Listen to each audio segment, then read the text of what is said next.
Hello, ladies and gentlemen. My name is Tim, and welcome to Tim Talks, the show that's only partially a show, but really is just an excuse for me to talk to some of my very talented friends.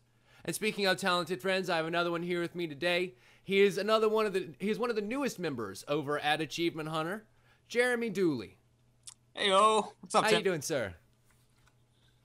So I'm finally here. You've been trying to get me on the show for a bit now. Yes, I have. I originally, kind of wanted to get you, Caden, and Matt all in the same show, and then I was like, look, each of you deserve your own time in the spotlight.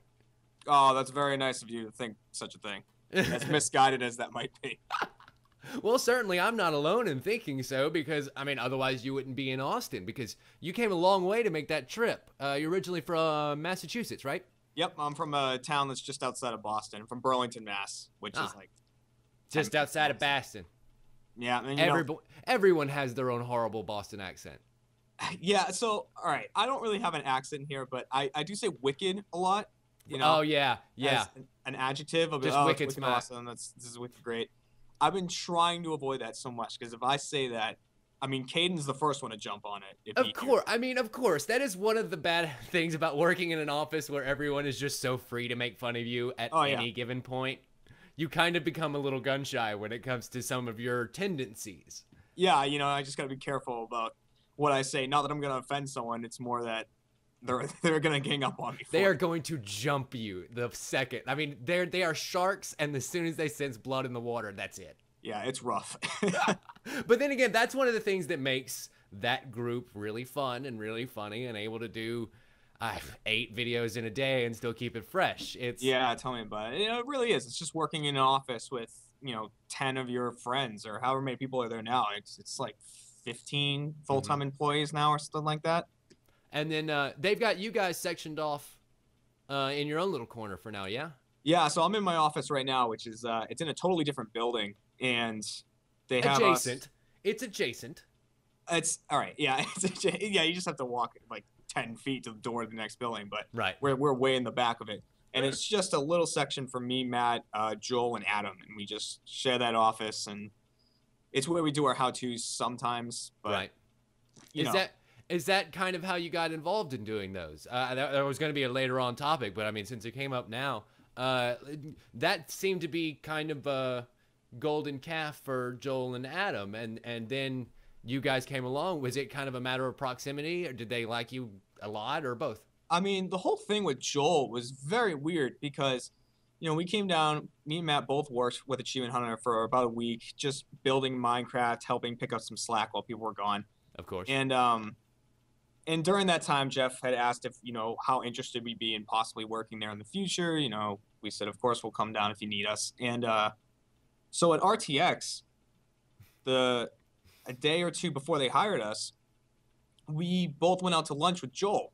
And Joel spent the whole time talking to us about, he's like, yeah, I'm sure one day you guys will end up working here. I don't know when, but when you do, we want to start our own little thing. He's like, we want to kind of have a side project that's like Achievement Hunter, where we make our, it's the 4 of us. We do kind of Let's Play style videos. And he had this whole big plan for all these videos that he wanted to do with us. But Joel style, where exactly, yeah. Like I really enjoy a lot of the things that they put out.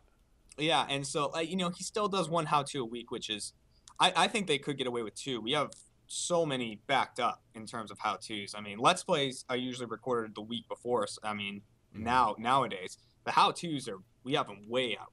Yeah. And but Joel has a very particular way he likes to do his videos and who's in them and what they play. So I just don't mess with it. It is madness, though there is method in it. Like, it's really crazy to see how he works. I was lucky enough to work on day 5 and to see him kind of get in that mode of doing and being productive, but it's still Joel, so he's still he's a strange combination of extremely focused and scatterbrained at the same time. Right. I was trying to look for the right word for it, but it is very that kind of flubber professor, he's brilliant, but there's a lot of scatterbrain going on. It's a very chaotic organization that he has. He's working on 500 different things at any given moment, and only 3 of which are right here. Yeah, he does a lot of commercial work and a lot of other stuff. He's constantly busy in and out of the office. So. Oh, I just mean mentally. Oh, and mentally he's just all over the place. You never know what's Exactly. going on. But it's all work. Like it's always working towards something, and it's very impressive to see and be a part of. Yeah, absolutely. So I mean, he's one of my bosses now, one of my men, and it's great having him. He makes sure everyone's on point, everyone's doing what they need to be doing. So, I like following his law. And so you mentioned RTX this last year. Let's go ahead and segue over to that, get this part out of the way. That's where they kind of sprung their announcement on you. Yeah, and it really was, like, a lot of people, when they watch that whole segment of me and Matt going up on the stage, they say there's no way that this wasn't planned. Mm-hmm. Because it looks like it was obviously planned. They don't want to believe that it's just that lucky. Right, yeah, and so... and I've told the story online a bunch, but what ended up happening is, like I said, Geoff had already asked previously if me and Matt would be interested in working there one day. Right. This was 2 weeks before RTX or something, and But his tone probably implied a lot longer of a one day. Yeah, he made it seem like it was something that might be coming in the next, 5 months or something like that. Yeah, a time off. So at RTX, Caleb comes up to us Saturday night or Saturday afternoon and says, hey, we're thinking about doing something at the Sunday morning panel. We want to do a kind of funny skit because people always go up and ask, hey, how can I get a job? Or can I have a job with you guys? And then blow the mic or something like that. Exactly, right? And so, oh my God, that guy. That guy was a treat. That is something you don't live down.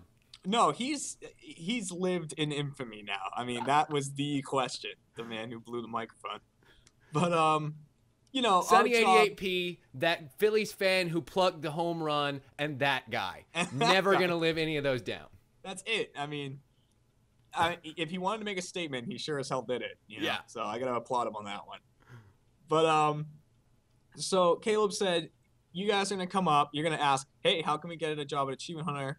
Like all these other people do, and then we're gonna bring you up on stage and basically just kind of humiliate you. They were like, he was saying they were gonna throw shit at us, they were gonna like pour water on us, make you do ridiculous things. Yeah, so I mean, me and Matt got ready for it. We had bags with like a change of clothes, with like we left our cell phones, with like a fiance, all this stuff, and and so apparently the only ones on stage who knew that this is what was happening too were Caleb, Geoff, and I think Jack. Right. Everyone else on stage had no idea. So, I mean, you can hear that when me and Matt say, like, how do we get a job at Achievement Hunter? And Lindsay goes, like, don't do what you're doing. Like, they're just responding naturally. Yeah. Two friends saying dumb question, and they're like, what? Wait, I didn't think you were that kind of person. Oh, no. Yeah, exactly. Like, Lindsay's like, no, I actually, Yep. I had hopes and dreams. You were supposed to be the chosen one. I mean, yeah, Lindsay's one of my favorite people to work with too. So, so I'm happy that all worked out. Absolutely. So they brought you up on stage, and right there, well, they said, "Fuck it." Yeah, exactly. Right then, it was just, Geoff just said, "All right, fuck it, you're both hired." Yep. And they brought us up on stage. We sat awkwardly at the end of the table with the rest of the panel. And how did that feel? It was really weird because I mean, me and Matt, we had a microphone, technically. I think we were sharing ours with Caden. And right. It wasn't like anyone was going to ask us questions. I mean, like... No, you were the new guys there, but just being up there for the first time, not knowing this was going to happen, and there's 3,000, 4,000 people, however many were in that main hall. It's unreal being on a stage in front of that many people. I mean, at PAX East earlier this year, I went up and asked a question. Mm-hmm. And I said, hey, can I do an AWU intro? Just like... Yeah, I remember seeing that. Yeah, and so Bernie brought me up on stage with them. And it was that same feeling where it's like, I'm really nervous because I'm in front of thousands of people. And B, I'm next to all these people that I've watched and to an extent, like, idolized, all this time. You know what I mean? And at the same time, I'm like, but I don't want to look like that nervous fan, so I'm just going to treat them all like they're my friends, like I've known them for the longest time. And I did the same thing when I went up. It was much easier at RTX than it was at PAX, because at RTX, at this point, I basically was friends with a lot of them. Right, because you had done the work before to make up for some people who weren't there, and you had spent time with them, and God, I couldn't imagine getting up there just fresh, without having that kind of a little bit of intro. Yeah, I mean, at least in that week, I got a chance to be like, to meet mostly everyone. I hadn't really met Michael yet, and right. But I was still, I was familiar with Geoff and Jack and all them, so. But just the audience itself, people talk about that wave of anticipation that comes from that many people just staring at you, waiting for your words. Yeah, it's everything you do, you got to think about when you're up in front of that many people. I mean, when you record Let's Play, you can edit stuff out. Not only can they physically see you, not only are there 2 giant screens right over here, but it's also being streamed to everyone. Yeah, like that's the other thing. I was like, how many people are seeing? Like, Kat was sitting over like in the audience, and she said my phone was just like exploding. All these people seeing me online, like tweeting at me and stuff. And and it's like, I didn't want to sit wrong. I didn't want to be like making a weird face. Like maybe I should cross my legs. No, I shouldn't do that. That make me move too much and make me appear antsy because they can't see what I'm doing under the table. With every little move, I was like, should I be laughing at this? Should I keep like it? Just everything. It was very nerve wracking, but. Welcome to it. Yeah, I imagine that feeling hasn't really stopped since, huh? Oh yeah, I mean it's that all that nervousness of being in front of that many people. I mean, that happened in the first couple of videos I was in too, because those are still going out to hundreds and thousands of people, even though the only difference is quite as bad. Exactly. Yeah, but still, in the back of your mind, even the most trained actor knows that what I'm doing right now is going to be seen, and so I probably shouldn't look a goof.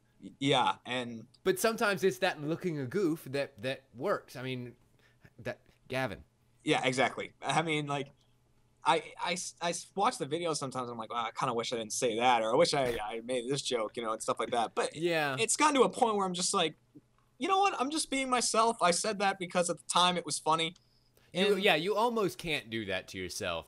When you start second guessing your ideas and people lose why they hired you in the first place, which was your candor and the things that you say when you're comfortable. And so you kind of have to figure out however you have to get back into that comfortable place so that you can perform properly. Yeah. I mean, it's the best videos when I'm watching them are just when everyone in the room is just like, we were in there and he just said, hey, let's play a game. And we just all jump in and play a game. We're not trying to make it funny in any way. We're just all playing a game together. Yeah. There's some Let's Plays coming out soon in Far Cry 4, the multiplayer in that. And, I'm excited for that. I think it's Geoff, Ryan, Ray, Gavin, me, and Matt. And I didn't realize there was 6-player multiplayer in that game. Yeah, there is. I think it's even more than that. I forget how many can get in one match, but it's incredible. Wow. The multiplayer is so much fun. Geoff said it's probably his favorite multiplayer ever. Like, it beats out Last of Us for him and all that.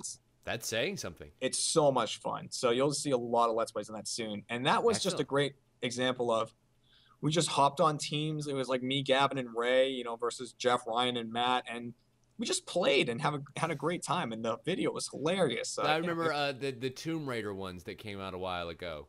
Those were absolutely fantastic. And exactly, which it's just standard multiplayer, but it worked because everyone was just having fun. So in a place that they love so much, the chance to kill each other. It's the ones where they have to work together that really kind of drag a little bit. But just because it's new and it's fun, it adds a lot to the video. Like, you can tell sometimes in Minecraft, everyone's just like, oh, like. I think that goes back to our original topic of conversation of really enjoying picking on each other. Mm-hmm. Because that's what family does. Yeah, and, they have a heyday with how short I am, and how kind of Matt is. And stuff. But they would never do that. But it's, it's fun. I'm okay with those jokes. And so, before Achievement Hunter, you were making videos as well. You have quite the extensive pedigree, about 2 years worth, I think, if my research showed correctly. And you worked on a channel called Achievements for Idiots. Yeah, I sure did. That was a lot of fun, that channel. And you did a lot of videos with Kat, now your wife? Yeah, fiance still. So. Oh, fiance. Never mind. Yeah, that's something that's in the planning for ways away. Good. Now, how did that happen? Both you playing with your fiance and the making of the channel, because That part's cute. So, and you made a channel.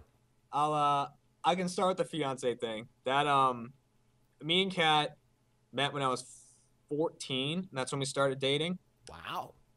So I was dating her for I guess 8 years or so.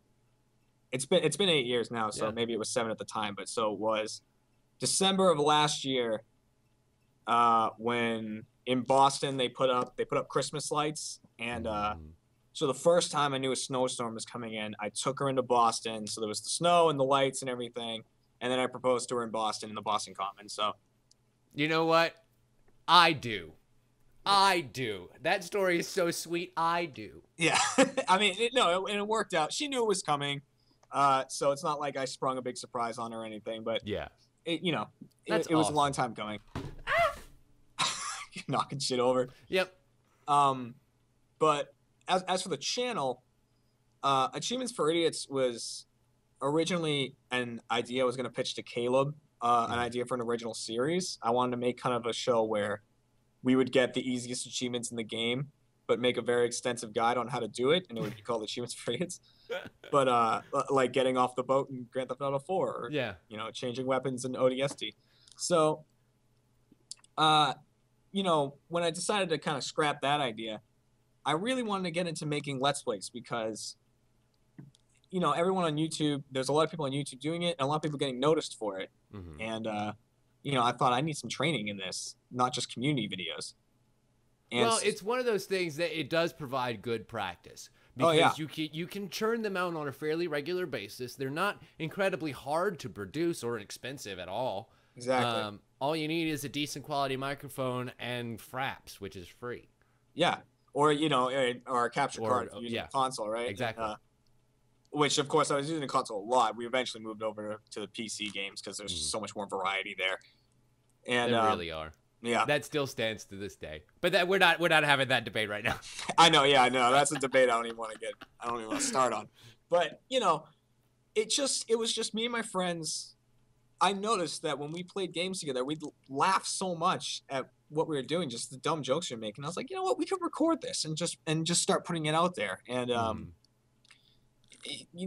watching the oldest videos on the channel they're horrible to me. I think the first ones were like Amnesia. Amnesia was the first one on the channel, yeah.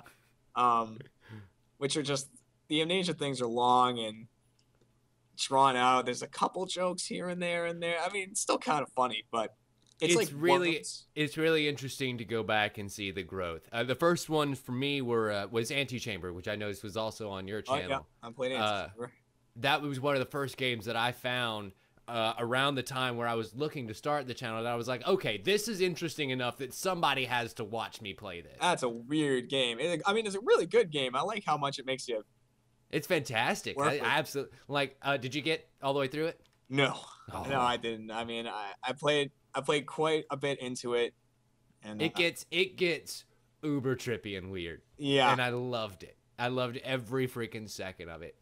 That's one of those on Steam that you can go and grab fairly cheaply, and will just give you 20 hours of great game. Yeah, I mean, there's so many games that. I mean, there's no game I can recommend more on the PC than Gmod, because I just get, and I know that a lot of people don't feel that way about it, but Gmod has all those different game types, like the Prop Hunt and Trouble in Terrorist Town, stuff like that. Yeah. Where if you have a group of friends that are just willing to play it with you, that will always make you laugh. It just always, like, not being able to trust your friends and you don't know what to buy. Banana. Oh my God, it just always churns out such great videos. I focused on that near the end of the channel, but and I try to. And then you get to practice your editing. Yeah, I mean, I told my friend to pick up fraps or whatever so that he could have his footage and I could have two different angles and start working on multicam, and it really helped because I came in here knowing what I was doing. And did you do the thing where you saw something in somebody else's video and then you would try and reverse engineer how to do it, and then it ended up not quite being the exact same, but it looked cool anyway, so you used it, and then that kind of became your thing? Sort of. I mean, so I watch quite a few Let's Players online. I still do, and I've always been a huge fan of Mr. Sark, who's a Let's Player online, and Sark does just an incredible amount of editing in his videos. Like, he never leaves in the whole thing, and he has stuff popping up on the screen and like little blurbs that come down under his name, like saying what's going on, and Right. and it just made it so funny to me. And so I tried grabbing elements from that and putting them in, but it didn't quite work the way it just wasn't as funny. You know, he just does it so well. But basically, I realized that it's always funnier to me to have a video that's highly edited, where it's just like the best bits and cut from one thing to the other. Something a little bit more produced. Exactly. And how-tos have become more like that. And I think, and something like Play Pals is a lot like that. Which is different than what you guys do over at Let's Play. I mean, that accomplishes the goal. Exactly. And that's the kind of shows that I love. Like, I love the shows that are just cuts, and here's like Let's Watch just came out, which is like that. And so that's one of the shows that I'm excited for, one of those new shows coming out. So yet again, you have another instance of somebody coming over to Rooster Teeth who has a specific job in mind, and you're being dragged in all directions again. How do you find the time to balance everything? I imagine they haven't gotten you to that limit yet, but you got to be getting closer. Oh, I mean, Joel asks me all the time if I think I'm overworked here. I mean, I don't think that I am. I'm usually here. I mean, from 9 a.m. to 7 p.m. every day. And the thing is, I see a lot of people online being like, oh, man, I can't believe they're putting Jeremy and Matt in so much stuff. Like, Jeremy and Matt are trying to get into so many things. But the fact is that we've never asked to be in anything. Everything that we're in, people have just come up to us and said, hey, we want you to be a part of this. I mean, it started with the Let's Plays, but very quickly we got pulled into the how-tos as well. Me and Matt are, we were in the recap recently. I think we're next in line to take on Meg and Lindsay and On the Spot. Right. I mean, it's never a case of too much work to want to do it all. I mean, no. The want is always there. Are you kidding me? Everything that you could be asked to do over there is going to be spectacular and fun and exactly. It's not someone asking me to come do a job. It's someone asking me to go. Can you go have fun over here for a little bit? Yeah. Exactly. And then go back to having fun over there. It's. I mean, even editing for me I love editing. I mean, why not? It's going back and looking at the old fun that you had and remembering how much fun it was and laughing at it again, and then you get to put it out for everybody else to enjoy. And I tell everyone all the time, like, what I do for a job now is what I used to do in my spare time. Like, so now I'm just doing what I love, what I enjoy. So it just all works out. And because you want to work so many damn hours, it turns out that it works out pretty great for you. It does. It really does. It's like, what am I going to go home and play games? I can stay here. And... Yeah, that's one of those things that when people talk about the secrets to success, one of those is finding a way to take the hobbies that you love and make money off of them. Yep. In the smartest way possible. And that's what we've done. That's what me and Matt managed to pull off. We had stuff that we love doing, and to the people who constantly ask me, like, well, how can I do it? How did I just don't stop. That's the answer is you just got to focus on it, and you got to keep making videos. You got to keep getting yourself involved in the community, and they will notice. I mean, Achievement Hunter knows who's putting in the time. I'm working on one right now that I'm so fucking excited about. Yeah. Oh my God. Do you remember the Animaniac skit, Nations of the World? Yes, I do. I'm trying to debate of how much I want to say. I'm doing a song about League of Legends. Using that as a model. Excellent. And hopefully it'll be done very soon. I'm so freaking excited. I love, because, in the sea of videos that I'm so used to seeing now, like your typical guides, and whenever I see something that's just super creative and I know it was just like spawned from a really original idea, I love seeing videos like that, and there's so few of them. And the fun part to me about this is I get to do that thing that Miles and Josh and them do with Red versus Blue. I get to go into League and be like, okay, this is what the game allows me to do camera wise. Yeah. And here's how I'm going to tell the story that I need to tell with this. Yeah. Sometimes people just don't realize how much work that actually is. I mean, even to I mean, machinima is one thing. That's Yeah. crazy difficult when I see Josh working on that and everything. But I mean, even down to like filming of things to do and choosing what you're going to show and what you're going to film and how it's going to. It takes very sideways thinking. Yeah. Because you have to think about not only every specific moment and every like minute as a whole, but then you have to think about the entire thing and the arc that it has over it when you're making one of those edited videos. Yeah. So I mean, I've luckily abandoned that whole show basically. The things to do. That's all Matt now, and I could not be happier. But you do imaginary achievements, yeah? Yep. Every week. That's your baby.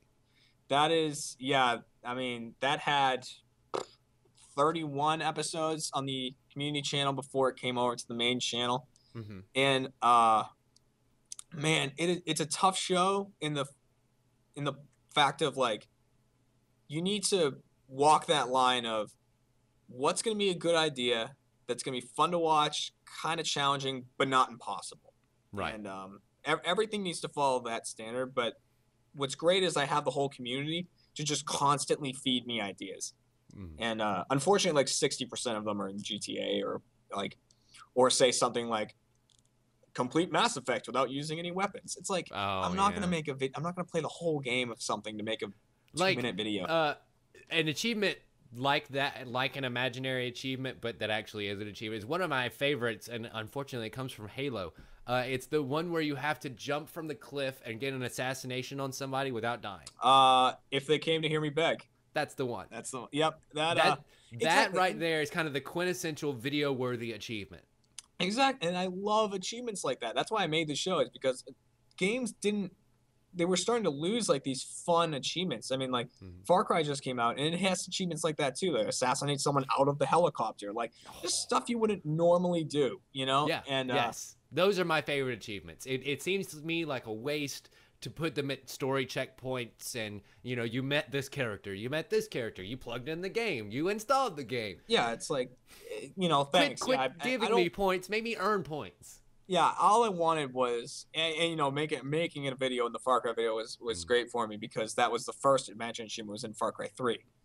And that was the game that did it for me because it was such a huge open world game. I was like, I can't be done with this. Like I had 1,000 gamer score.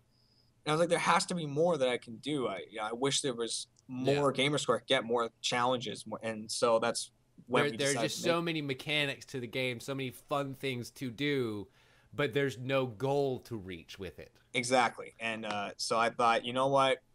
People love getting achievements. I know that the achievements aren't real, but it might still spur people on to be like, you know what? It's a challenge. I'll do it. I'll go for it. And lots of times they're a lot of fun. So. Yeah, Shadow of Mordor is like that for me right now. I absolutely love that game. I gotta pick that game up because I could definitely do a video in that game. It's so freaking good. I got PC Master Race time. That's okay. PC version of that is gorgeous. Like seriously, it's one of the most beautiful games I've seen since The Witcher 2, which is one of the games that when it came out blew up people's PCs. Like still to this day is one of the most beautiful PC games ever. Yeah. Shadow of Mordor is like right here to it. It's beautiful. And it runs so fucking smooth. Yeah, like that's the thing. When people say like there's no arguing that graphics on the PC, they look better. They do. I'm sorry. Yes. And here's the thing. It's not just that the graphics look better, because looks is one thing. Anyone can pull off good looks. It's good functionality that goes along with it. That's true, yeah. It's having the most beautiful graphical assets move at the same 60 to 90 to sometimes 120 frames a second that you would expect something console looking to look. Yeah. No, you can get these most beautiful high definition models that run at this most amazing technical speed. Yeah, and I mean, like, will I call myself a PC person? I mean, I'm not a PC person. I'm definitely a console person, and I don't know what I mean. I think it's just the interface and the gamer score and the stuff I've built up. Like, I just don't want to abandon it. Yeah, no, of course not. You know what I mean? You never do. But I can't deny that, like, if you don't have that, like that whole kind of legacy thing, almost get a PC. Just do it. It's one of those things where you don't have to, not get both. There are still exclusives for the 360. Like, I and Xbox and PlayStation. You know, let's not be gender specific for our console usage. I want Killer Instinct, the new Killer Instinct that came out on Xbox One. I think, and it's like free on the One, I think. Yeah, I played a demo of it at RTX. It's fantastic. I love Killer Instinct games. They're amazing. I tweeted the devs the other day, and the response that I got was talk to Microsoft. Yeah. And I'm like, no, yeah. Oh, wow. Why would you do this to me? You're literally the same platform. Just put it over and let me give you my money. Yeah, I mean. So you don't have to be exclusive, but you're right. You can't deny that there are some games where it's okay to not have that graphical fidelity, obviously. Something like Shovel Knight that is made for lower spec ideals doesn't need my computer running it. But if I want something beyond that, I'm willing to put in the effort to get it. Yeah, absolutely. If you go ahead. If you want Skyrim to look as good as it can, then you got to play it on a PC. I mean, and God, oh God, do they have some mods that could make it exactly look like photorealistic? I mean, if that's gonna immerse you more, get it. Go do it. You know, there's some people who would rather it look 8-bit. 3D 8-bit. Like Lego trees and stuff. I'll bet you there is a Lego mod for Skyrim. I am willing to bet my channel that there is a Lego mod for Skyrim, and it's awesome. Yeah, and for me, it's unfortunate because I just haven't. It's been a long time since I've just sat down and enjoyed a game. When I play a game now, it's to finish the game, and I'm trying to think of the last one that I did that with. I think it was a first-person shooter that came out for Steam called Ziggurat. Ziggurat. Yeah, that one was really fun. I did it for Indie Friday, but I ended up loving it so much that I just kept playing it and kept beating it. It's a roguelike first-person shooter, but instead of shooting guns and things, it's magic-based. So you're like casting a magic wand and spells, and you have a 4-weapon system that you can switch between 4, and your ammo system is actually just magic, and it's really, really, really cool. But it's also very pretty, Gothic architecture, very interesting enemy types, and so it's stylized. It's like a very stylized game. Yeah, I love it. Yeah, I love that very much so. And it's one of those that the devs have put out 3 huge patches so far that have added new room types and added new weapons and balanced things out and added new enemies. That's good. That's really. I mean, I love seeing devs like free just keep playing with the same game. Just keep adding to it.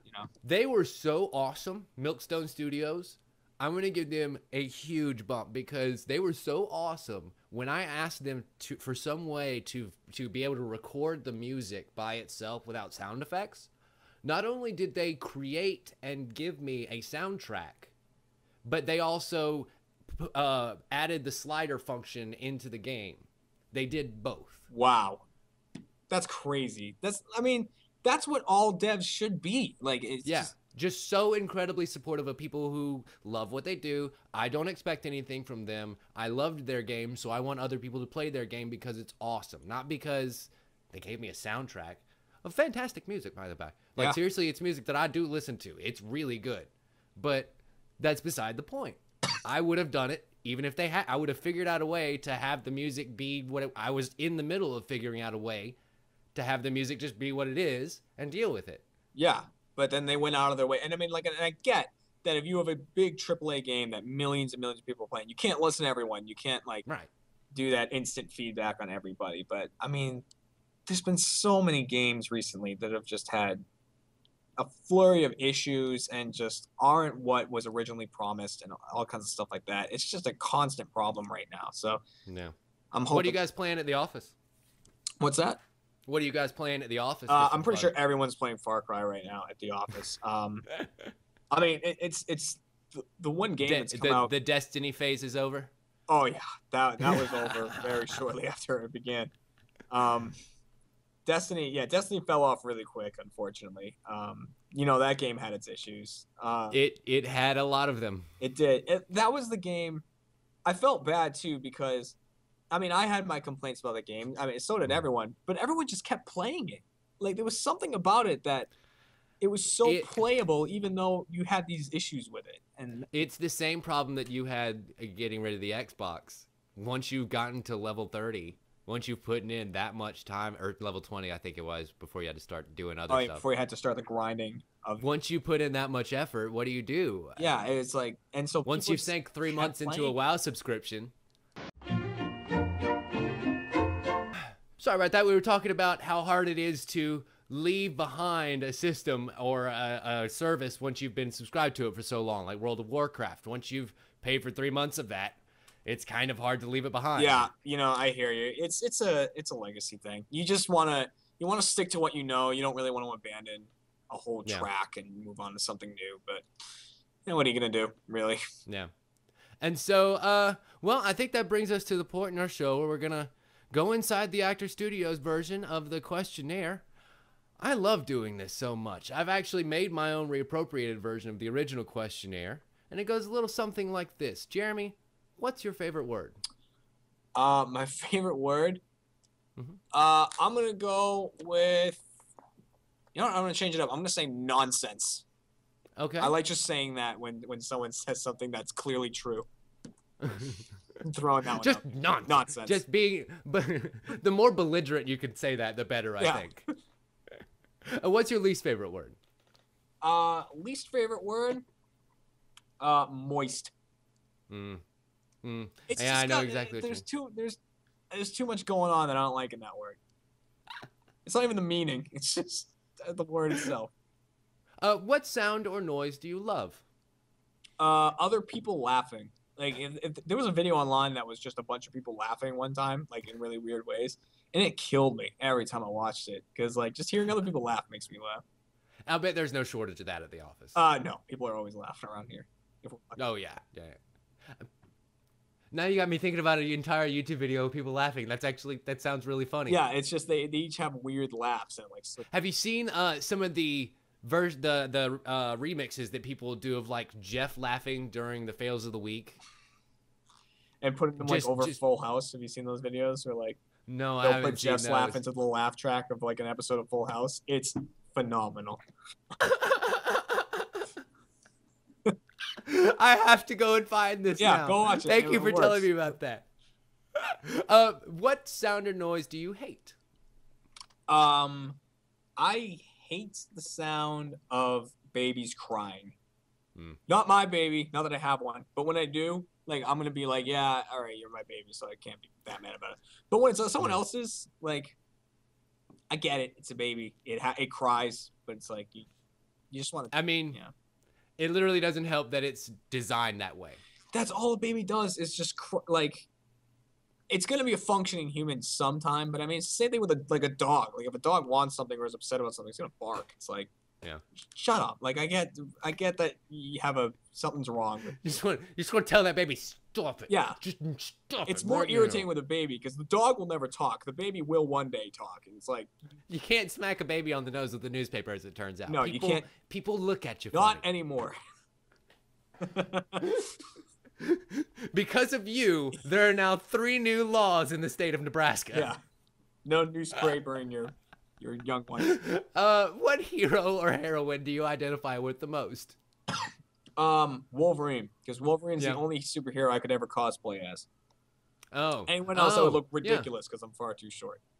Yeah, no, I can totally see it. Yeah. You got most of the facial hair going on. Right? I can't do that. I'm not a facial hair guy. When I start growing out my facial hair, it looks like somebody just put Play-Doh through a very thin spaghetti extruder. Yeah.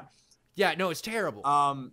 It doesn't get much longer than this. Like the thing that Adam's got going on, I can never grow that. It won't happen for me. But my roommate is one of those people who can get the nice big giant, dwarf beards. Yeah. And I can't. I wish. I'm jealous. Yeah. I don't wish. I feel like I never went through the phase where I was able to have one because I went to military school and we weren't allowed to have any facial hair at all. So during that growth point where you're supposed to get used to the feeling of having facial hair, I never had it. It's the most irritating thing in the world. Oh yeah, that leading up to it is horrible. It's like I don't want a giant beard. I just want to know that I could have one.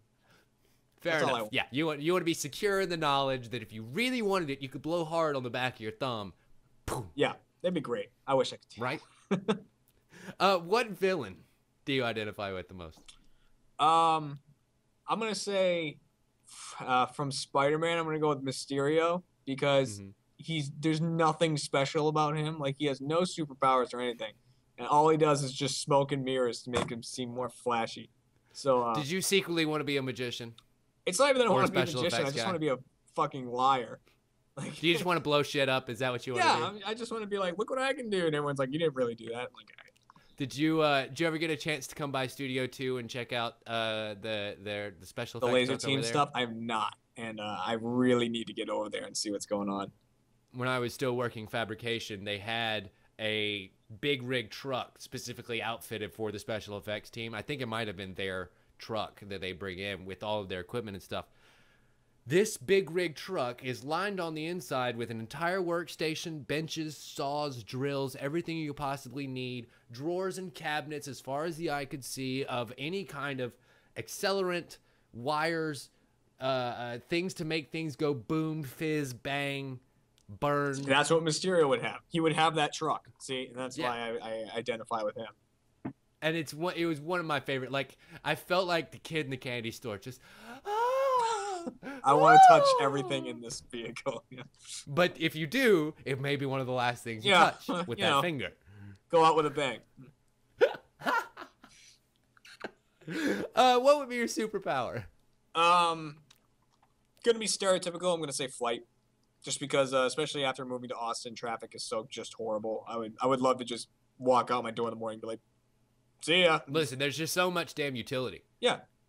I mean, the thing about teleporting, especially if you're doing like Nightcrawler rules, is you have to be able to see where you're going, and that's kind of irritating. Yeah, like I want to fly across country, 50 feet, or in Texas when it's flat, you can be like, I can go for a mile, but that's a fair point. But flying, I didn't really think like, oh, you want me to go back to Massachusetts, or I'll be there in like 4 hours, and just take off.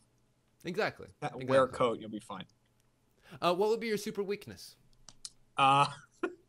That's such a weird question. It's like I have to think about what I want to defeat me. Well, I mean, it could be something that could defeat you now. You know what? I'm gonna say my super weakness is it's gonna be bullets, but only when fired out of a gun backwards. I see. You have to load it in the wrong way and fire it. I'm sure that there's got to be some way to. No, that's just always gonna. But as soon as someone, it's gonna Elmer Fudd on you every time. As soon as someone figured it out, I'm done. Maybe they would have to make a barrel. Maybe if you plugged the back end of the gun, yeah, Looney Tunes style, and then it would just shoot out the other direction. They could do it. They could rig something up. But the amount of time it would take to figure it out, I've already conquered the world with my flight by then. Very good point. What turns you on creatively? What gets your wheels going? Music. By far, music. Anytime you're working on something or playing a game or writing or whatever, just put in some music and it will just inspire you to keep writing more and to work on something else. Yeah. What turns you off? Just negativity as a whole. Like, just people being kind of. I'm not talking about people who are, have a legitimate reason to be upset. Like, I'm not going to be like, your grandma died, get over it. Like, I get that there's reasons to be sad, but it's like when you're making the worst out of a bad situation when you don't have to, like, rather than just. I know exactly what you mean. When you're just dredging through it to make it worse. Exactly. So that you have something to complain about. Yeah, don't wallow in it. Just get out of it. Yeah, it sucks. It's in the past, though. You move on to something else. Yeah. What other talent, other than the one you have obviously been gifted with, would you like to have? Singing, by far. I wish I could be a singer in a rock band. Just belt out some power ballads. I would love that. I would love to be the vocalist. I was a vocalist in a band for a while. We were like a heavy metal band, and it sucked. But, I mean, if I was good at it, I would have loved to do that. Yeah. No, I know exactly what you mean. It's interesting to see people who work in a visual medium usually want to do something audio related, and people who work in an audio medium usually wish they could do something more visual related. Yeah. I just love being an entertainer, and I think that's another great way to entertain. Yeah, good point. That's a very, very good point. What advice would you give to your 13-year-old self? I'd give him so much advice. I don't know. I get nervous about stuff like that because imagine like giving yourself your 13-year. Like if I told my 13-year-old self something, I'd be afraid I'd mess up what's going on now. You know what I mean? Yeah, like, I know exactly and I don't want to just mean. be like, do what you're doing because you'd be you like, don't want to Back to the Future yourself, and suddenly you go back and your arch enemy is your boss. Exactly. You know what? I would say to him, just be yourself. Like, just have a sense of humor more. Like, I didn't develop my sense of humor until I was like a freshman in college, or like even later than that. Well, how old is that? That's like 13 actually. But whatever. It was like late into college that I really started getting a sense of humor. But yeah, like just be yourself. Just be funny. That's when people will start to like you. That's when it all just works out. Is when you're just funny. It's funny how much if you hear people say that, and you would think that would be one of the most followed pieces of advice, but it's so hard to do. Yeah. It's so hard to be that upfront about who you are and the weird things that you do. Like that's why I have this next question, because some people are so kind of very guarded about the things that they think about themselves that are weird. And the next question is, what is something that you think that only you do? Man, something that only I do. Yeah. Well, you know what? I think I have actually a decent answer to this question. This is a tough question. This is a really tough question. I would say actually when playing games, when I play video games, because of things like imaginary achievements in that show, I play every game watching for things that will let me play the game differently. I look at every game and saying, how can I do this the way the developer did not mean for me to do it? Interesting mechanics that you might be able to exploit, situations that are on. Right, and I'm fascinated by stuff that they don't explain, and that you find that like anytime a game involves something that's just not explained, I love to dig into that. Like if you've ever played a Fallout game, and they always have like these random characters that just for no reason are there but have a name. Oh yeah. And, like what's the story behind this guy? I love to kind of dig into that and make something out of it. So, you know. Interesting. What is your favorite curse word? Favorite curse word? Just a good old fashioned fuck. It's just really funny. Yeah. I mean, yeah, you can't go wrong. It's so really versatile. It can mean anything. It can be an adjective. It can be a verb. It can be a noun. It can be a person. It's a noun. Where would you one day like to live? You know, I love it here in Austin, but I don't like living in a city. Like I'm kind of on the outskirts of Austin, which is nice. But one day I would like to live. I would say somewhere on a lake. Let's say on a lake. I like the temperature and the climate of where I am right now. I don't want it too much hotter or colder than this because there's no snow here, which is awesome. So yeah, I'd say. I imagine you've gotten your belly full of it for the first 20 years of your life. I'm so done with it. But yeah, I would say somewhere on the water because I love water and fishing and boats and all stuff like that. I know what you mean. It's interesting that you say on a lake too, because that's a big distinction than somewhere like Gulf side Florida, where you have your pristine waters and things of that nature. Oh yeah, no, I like just a nice lake where there's like, because usually that has a community as well. You get to know your neighbor and stuff like that, and you see them on, oh, hey, how's it going while you're on the dock and stuff like that. It's a very friendly, kind of playful environment. That's what I like. And you're usually never crowded. Exactly. You're not having to deal with the condo folk. It's social but private at the same time. Yeah. No, I know exactly what you mean. And our last question here: if you had a choice, how long would it take you to respawn after you died? Oh man, after I died, and do I remember everything? The rules are yours to make up, as far as I'm concerned. I would say give me I would take a minute before I respawn.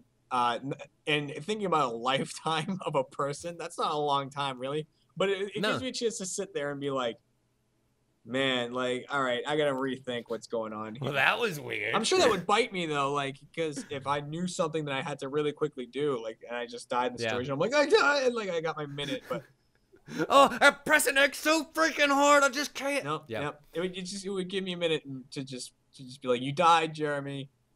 Figure out why, and don't do it again. And then I come back. after I've had a breather. Excellent. Excellent. Well, ladies and gentlemen, I think that brings us to the end of our program. Sorry about the little technical glitch there in the middle. It seems that my computer wanted to stop recording right in the middle of the interview. I love when it does that. Yeah, what are you going to do? Thankfully, we only done like another 10 minutes, so it was easy to go back and redo. Thank you so much, Jeremy, for being patient with us. Is there anything you'd like to plug before we get out of here?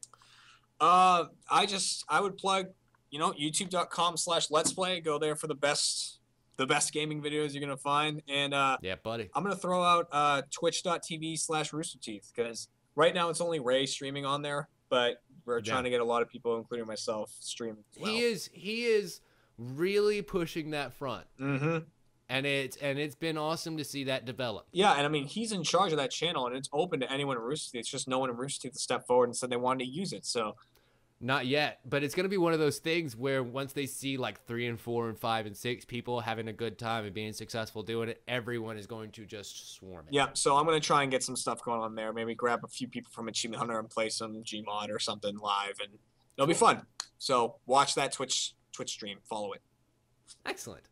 Well, ladies and gentlemen, you've been watching this on youtube.com/TimLeftwich. Thank you so much for watching. My name is Tim Leftwich. You can find the audio version of this episode somewhere, hopefully soon. I'm working on finding a new home. It was SoundCloud. I may do another solution.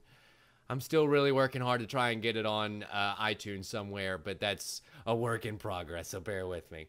I'll probably find a way to put a link to it down in the description, as well as all the topics that we've talked about today. Thank you so much for watching, everyone, and as always, we'll see you next time. See you later.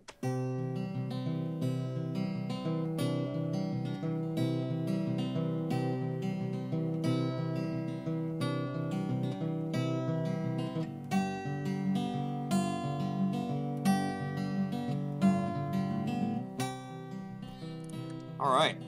Sorry if I cough a couple times, but I've had a rough cough for the past couple days. Well, I heard you from your Vine post earlier doing the epic rap battles of history thing. Oh, yeah. So I imagine that doesn't help. That too.